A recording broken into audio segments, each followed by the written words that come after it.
Apple's new iPhone 17 Pro models have a big problem. This year, the Pro versions use aluminum. It's lighter and it can run cooler, but it dents and scratches more easily. Apple hasn't used aluminum in their top-tier phones since the iPhone 8 Plus back in 2017. If you're like me, you've trusted a thin case for years. This time, that wasn't enough. I love Apple products, but in this video, I want to show you several reasons why the official Apple Clear case is not worth purchasing this year for your iPhone 17 Pro models. Let's start with the overall design and feel. The 2025 Apple Clear case looks different compared to previous years. The case is easy to put on, but it's surprisingly difficult to take off. And if you rush it, you could leave scuffs on the aluminum frame. Apple says it uses polycarbonate with flexible sides. But in the hand, it isn't as flexible as I'd like. It's sold as a clear case, but it doesn't look truly clear because of the large solid square on the back that hides the magnets and the slightly misaligned Apple logo. There is a raised lip around the front screen and around the camera plateau on the back. These help with face-down protection, but they are not high enough to give me confidence in a real drop.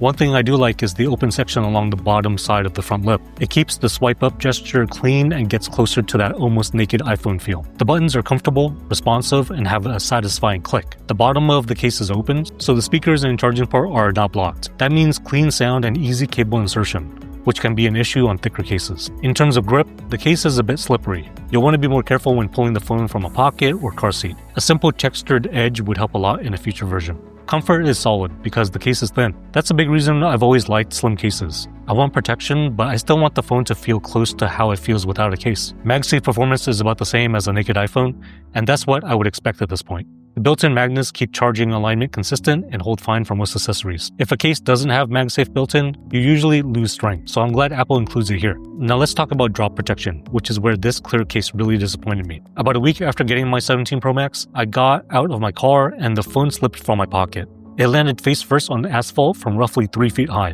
The screen was fine, likely thanks to the front lip, but when I took the case off, I found dents or scuff marks around all 4 corners of the iPhone, even though those corners were covered by the case. That surprised me because I've used Apple Clear cases on many of my previous iPhones without any problems. One simple 3-foot drop caused visible damage to the phone's aluminum edges. I didn't realize how much more prone aluminum was to dents compared to stainless steel or titanium, even as the alloys have improved over time. This Apple Clear case just doesn't add enough shock absorption at the corners to protect an aluminum Pro in everyday drops. Now before we get to the final part of this video, if this review has been valuable to you, hit subscribe. We're pushing for 1,000 subscribers, and when we get there, I'm sending an Apple-related gift to one of you. Subscribing is free and it helps me keep testing gear so you don't waste money. Now, let's get back to the video. Beyond the weak drop performance, I also wish this case had a built-in kickstand. I don't want to buy a separate MagSafe stand just to watch videos, and adding a stand accessory can block other MagSafe attachments I use. The case tries to stay minimal, but it ends up sacrificing usefulness. So, would I recommend this case? If you have an aluminum iPhone 17 Pro or Pro Max, absolutely not. Apple needs to make several changes for this to be a smart buy. Taller lips around the screen and camera, a more flexible material mix to increase bounce on impact, and reinforced corners to absorb those drops.